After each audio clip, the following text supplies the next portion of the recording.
Imagine transforming your financial life in just 6 months. Does it seem impossible?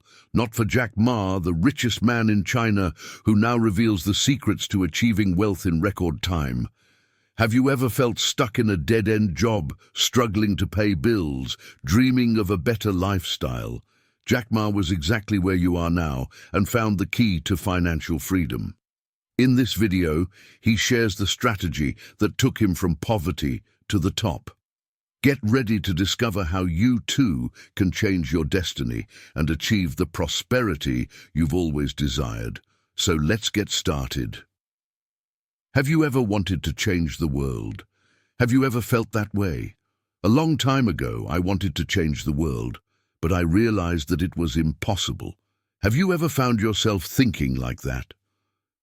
Now, after many years, I decided to think differently, and I believe you will agree with me.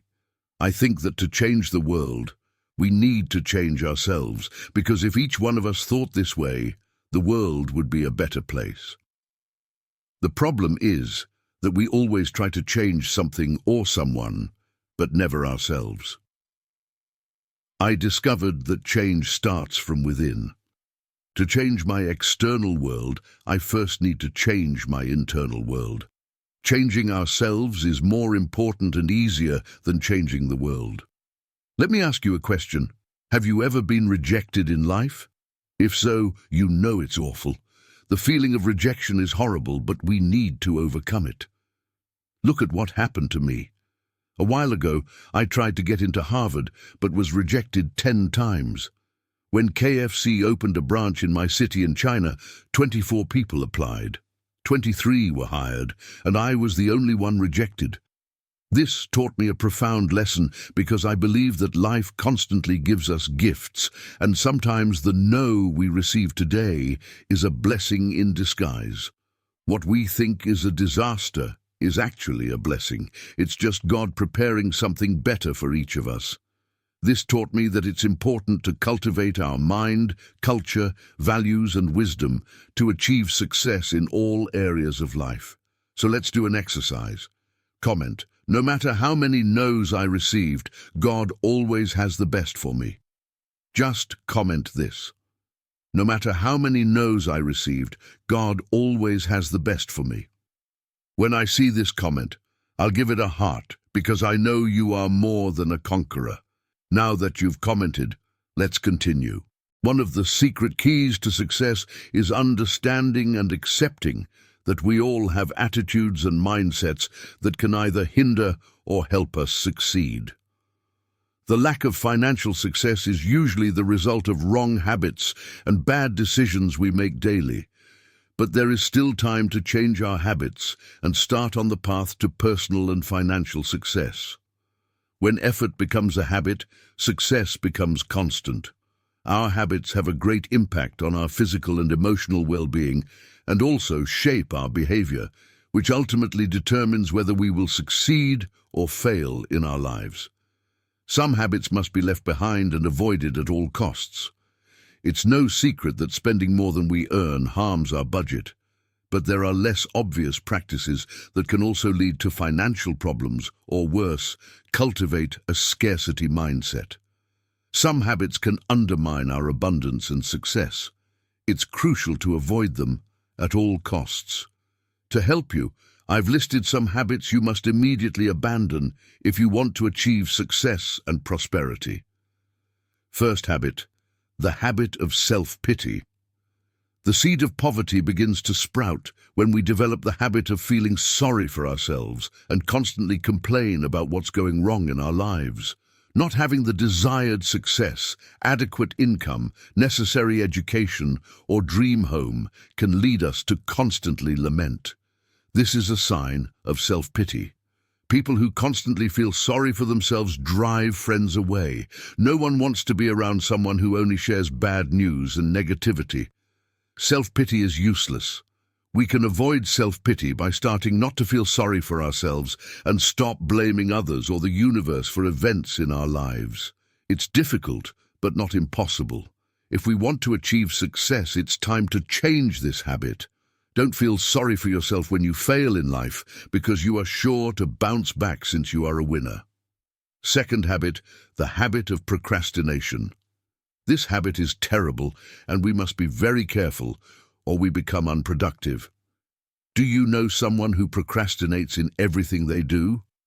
Procrastination means postponing important tasks. It's different from laziness because, with procrastination, you end up choosing to do something less important, like spending time on social media instead of doing what really matters. This bad habit impedes your progress toward your goal and makes you worry about the final result. Frequent procrastinators often lose opportunities to earn money, deliver late work, and fail to follow a responsible schedule. This damages their reputation and causes daily stress from always racing against time. You don't want to earn less money, right? I know you want to earn a lot of money. Comment: I want to earn a lot of money and a little more, but for that, it's important to leave procrastination behind. Third habit, the habit of doing what you don't like. This habit is always tied to the typical question of, if I don't do this, who will? Psychologists say that people whose jobs don't satisfy them are potentially programmed for poverty, and the reason lies in the feelings that arise when dealing with businesses they don't want to do. There are many reasons someone might be in a job that doesn't provide the fulfillment and satisfaction they desire. Maybe they've forgotten what they once dreamed of becoming, haven't discovered their passion, don't have a clear goal of what to do, or have a strong fear of change and failure. Other values were placed before happiness, such as money, status, security, and stability. To banish this habit, you need to do what gives you the most satisfaction, not what will satisfy others the most. Through this change, you can have a better relationship with your family. Although it may seem like having a bad relationship with your family isn't a big deal, unresolved issues can affect all areas of your life. These conflicts are a kind of mental taboo and discomfort that can turn into hatred, and hatred can turn into bitterness, and bitterness into poverty, which in turn doesn't allow any kind of change. Maintaining family relationships in peace and harmony is the best emotional state to contribute to a wealth mindset. So forgive everything you think is holding you to bitterness towards your family or any member of it and those who are part of your life. With this habit of forgiveness, you will be free of the emotional burden to walk lightly towards the success you deserve. Fourth habit, the habit of panicking when money runs out. If just thinking that you might be part of the next wave of layoffs makes your pulse race and despair take over your body and mind, you are one of those people programmed for poverty. This is a habit originating from scarcity and poverty, though obviously not a general case. It's a paranoia that creates the need to be stingy. This produces in you the fear of spending, thus blocking the mind not only from spending, but also from receiving, depriving you of receiving the best things in life. Fifth habit, the habit of not acting. No matter how many goals you have, if all you do is project them into the air and talk about them without taking the initiative to achieve them, many of your plans will end up forgotten. To pursue a great goal, it's necessary to walk a path and achieve several small victories. First, think about what you want to achieve, and then how you will do it. You can write down the steps you will take toward your goal. This will organize you. It's rewarding to see how you get closer and finally achieve what you've always desired. Sixth habit, the habit of envy. We must acknowledge that a certain degree of envy is natural. However, not being able to control this emotion harms the person who feels it, as it generates an unpleasant feeling of dissatisfaction. Therefore, focus on yourself and see through your own achievements without comparing yourself to others, and always try to be the best version of yourself. The previous habits may seem harmless, but if they continue to be part of your life, it will be impossible to have the right mindset for wealth and success. Wanting to be a millionaire is a way to quantify the innate desire to aspire to prosperity. The history of human progress is marked by the principle of effort.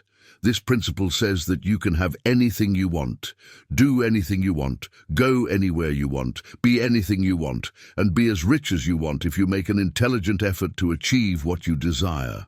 After that, receive your dreams and desires with intelligent premises and without harming anyone.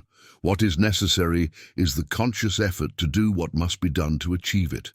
And remember, if others can become millionaires, so can you. Comment: I can be a millionaire. Our money problems are usually caused by ourselves. This happens when we can't control our emotions or when we compare ourselves too much to others. Sometimes we want to live like someone else, but when our desires are greater than our ability to earn money, we end up in debt. Debts can make us feel poor because they drain our emotional and spiritual energy, and that's terrible. But we can change that. Want to know how? Watch this video until the end, and I'm sure you will leave here with your head held high and a new understanding in your heart. And know that to prosper, we need to improve our ability to get things done and think. We need to be above average, because those who only do what is commanded rarely receive recognition. So, let's start this video on the right foot. Comment: I am above average. Just comment this: I am above average. When I see this comment, I will give it a heart, because I know you are someone who really wants to change your life. Now that you've commented, let's continue. As I was saying, we often create our own financial problems because of emotional lack of control or by comparing ourselves to others. I have also been in that situation.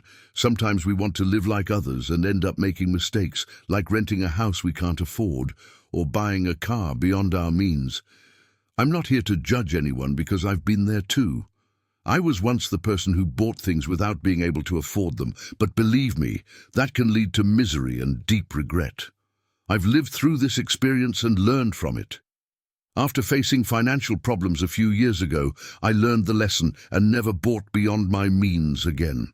Now, when I think about buying something like a car, I assess if I can really afford it, if the installment fits my budget, and if I can handle it, then I consider the purchase. This doesn't mean I will never finance or take advantage of promotions. What I mean is that if I can buy something, I do. But if I can't afford a more expensive car, I need to prioritize what's more important: appearing rich to impress others or managing my finances responsibly. People may be impressed by you, but if your financial life is a lie based on debt and about to collapse, you will only grow as far as your abilities allow. Many say that what a person has is the result of their ability, but what about heirs? For them, the original ability no longer matters because they inherited their wealth. But someone, at some point, had the ability to build that fortune. Now, the person who inherited, is she capable of maintaining or even multiplying the value of the received inheritance? Ability is fundamental to determining the level of prosperity. When our desires exceed our production capacity, we start accumulating debts, and these debts make us feel poor because they drain our emotional and spiritual energies. Therefore, don't let yourself be carried away emotionally to the point of desiring more than you can produce financially. Your ability to generate wealth needs to be greater than your desires. The fewer material desires you have, the more likely you are to prosper. I lived in poverty most of my life, but now I'm a little better off. Nowadays, I don't face financial difficulties. If I had to point out only one reason for this, it would be my mindset. God's blessing has always been with me, but it's important to understand that this blessing doesn't guarantee money. Money is the result of our work, and this work will only generate what we desire if we have the right mindset. So, the first step to financial prosperity is to leave ignorance. There's no doubt about what I'm about to teach you. The first thing that begins to attract wealth into your life, financial wealth, is your mindset. If you don't change your mind, you won't change your financial situation. If you don't change your way of thinking, your bank account will remain the same. Believe me when I say, your mindset will determine your capacity, and God only sends what you can manage. Ignorance is the mother of poverty. If you remain ignorant, you will stay poor forever. I need to change my way of thinking about money. I need to change my mindset about money. It's not easy because we grow up with a fixed model, a pre-established idea about money in our minds. For many people like me who grew up in a religion, money is seen as a sin. Is money a sin? No, but it can lead to many sins. Money facilitates pride, for example, or arrogance. Remember the story of the prodigal son. He took his entire inheritance and let pride go to his head, and you already know the end. He ended up wanting even the pig's food. He decided to return to his father, humble himself, and confess his mistake. He said, "Father, I have sinned against heaven and against you. I am no longer worthy to be called your son. Treat me as one of your servants." He started from scratch but didn't accept living in misery. Some people, when faced with difficulties, say, "This is what God has for me."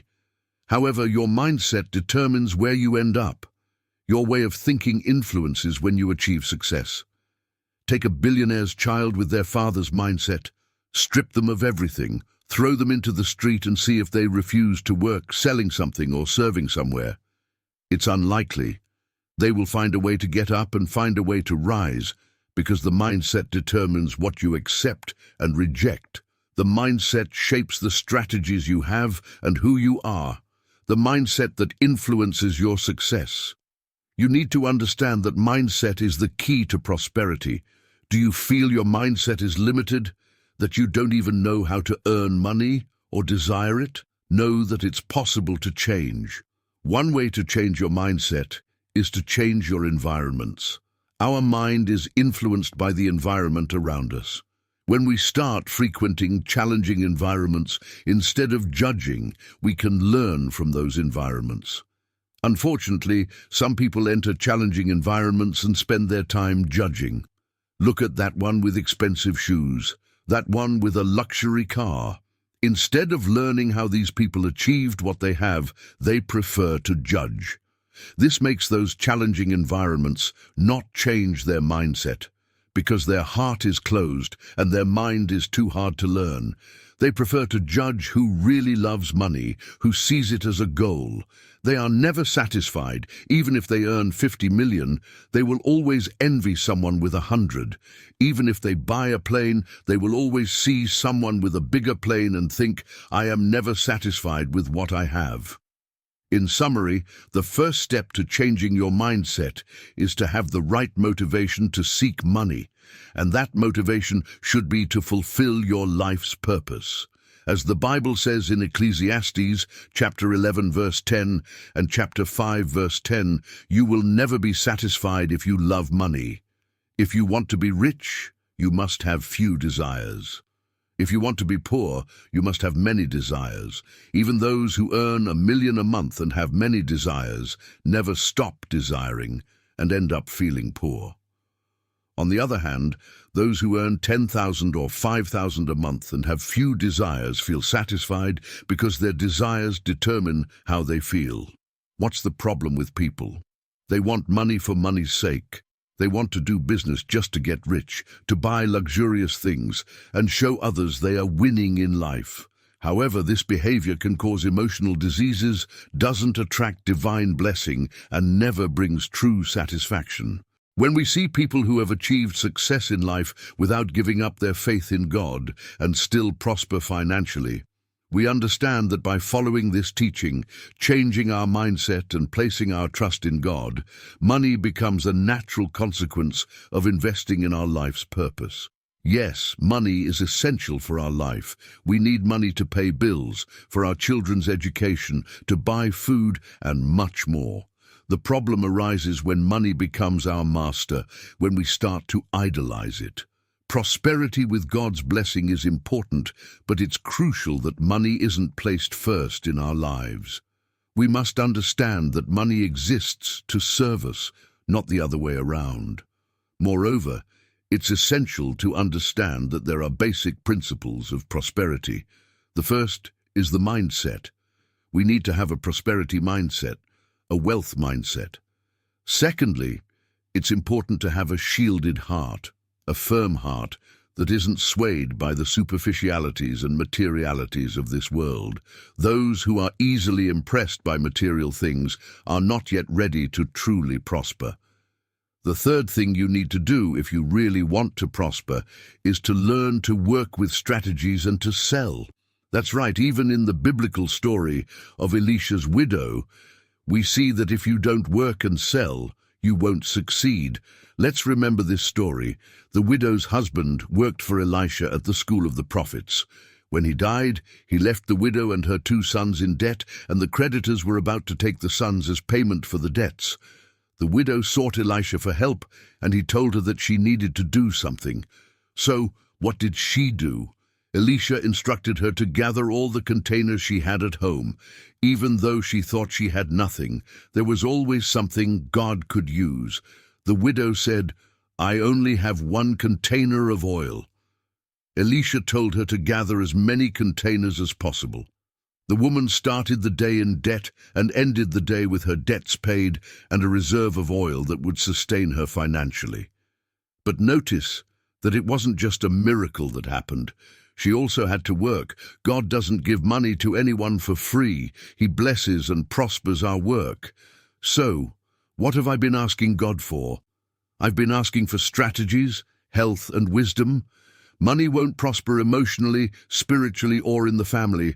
But financially, a person has money because of what's written in chapter 25 of the book of Matthew, starting from verse 14.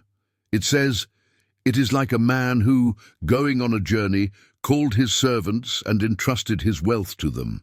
To one he gave 5 talents, to another 2, and to another 1, each according to his ability. Then he went on his journey. After a long time, the master returned and settled accounts with them. The one who received 5 talents brought the other 5. 'Master,' he said, 'you entrusted me with 5 talents. See, I have gained 5 more.' His master replied, 'Well done, good and faithful servant. You have been faithful with a few things. I will put you in charge of many things. Come and share your master's happiness.' The servant who had received 2 talents also came. 'Master,' he said, 'you entrusted me with 2 talents. See, I have gained 2 more.' His master replied, 'Well done, good and faithful servant. You have been faithful with a few things. I will put you in charge of many things. Come and share your master's happiness.' Then the man who had received 1 talent came. 'Master,' he said, 'I knew that you are a hard man, harvesting where you have not sown and gathering where you have not scattered seed. So I was afraid and went out and hid your talent in the ground. See, here is what belongs to you.' His master replied, 'You wicked, lazy servant. So you knew that I harvest where I have not sown and gather where I have not scattered seed? Well then, you should have put my money on deposit with the bankers, so that when I returned, I would have received it back with interest. Take the talent from him and give it to the one who has 10 talents. For whoever has will be given more, and they will have an abundance. Whoever does not have, even what they have will be taken from them. And throw that worthless servant outside into the darkness, where there will be weeping and gnashing of teeth.' He wanted to do what was right, but ended up losing everything. Because the Bible says that whoever doesn't have, even the little they have, will be taken and given to the one who has more. So, the one who had 5 talents multiplied to 10, and now has 11, including the one he didn't work to have, because the little the other had didn't bear fruit and was transferred to the one who had a lot. That's why those who don't produce end up serving the one who is producing. Those who don't multiply will have to transfer to the one who is multiplying. This has been in the Bible and has worked for 2,000 years. Multiplication happens because of our mindset and capacity. They provide us with even more. This is amazing. Do you know why you don't have what you need? It's because you may be desiring more than you produce financially or haven't yet developed your capacity. When someone is at the right level of capacity and is satisfied with it, they don't produce more. So they can't expect to grow, because only by increasing their capacity do they increase what they receive. When the widow's capacity ended, she sought to increase it, and you can do the same today. Today, dedicate 1 or 2 hours a day to increasing your specific financial knowledge. Read books about finances, watch lectures, and listen to sermons on the subject. Start acquiring information and seeking knowledge. Increase your capacity. There comes a time when we need to decide whether we want to continue in a life of scarcity and financial difficulties, or if we want to prosper. To prosper, we need to start increasing our capacity for achievement. Prosper means doing beyond, doing more than is asked, exceeding expectations, and delivering more than promised, because the one who does only the minimum necessary is useless. If you work for someone and always do the minimum, what makes you different? What gives you value, including financially? The secret is to develop skills, to do what few do. It's increasing your capacity. It's having an active mind. It's thinking, it's acting. It's not enough to follow orders without thinking. The more you think, produce, and surprise, the more you prosper, the more opportunities arise. Therefore, we need to decide to change, increase our capacity, and completely transform our results through it. If you're not satisfied with your financial situation, the first step is not to accept it. Start changing. Those who conform with what they have won't have the strength to change. This was the first video where we talked about how to get out of debt and start prospering financially. I have much more to share with you. If you want me to do part 2, then comment, "Do part 2." So I will. Now, I'll leave 2 videos on your screen where I talk about how you can get out of poverty and achieve prosperity in a short time. Click on them and go watch them now.